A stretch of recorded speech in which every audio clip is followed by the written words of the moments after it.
Siapkan laju pasukan. Mahdi tipu drongon soci melultar. Tanahnya tanah suhada. Gedem sud nyawong pedong agama. Harum nanggranya bagi kapenyan. God Sultan Muda.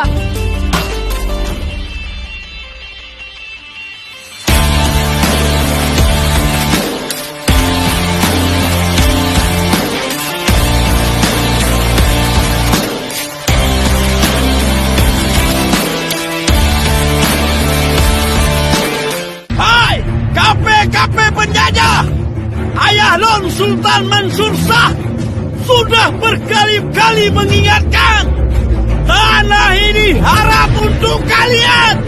Terakhir ku ingatkan, jangan pernah menginjak dan kotori tanah Nanggroyo.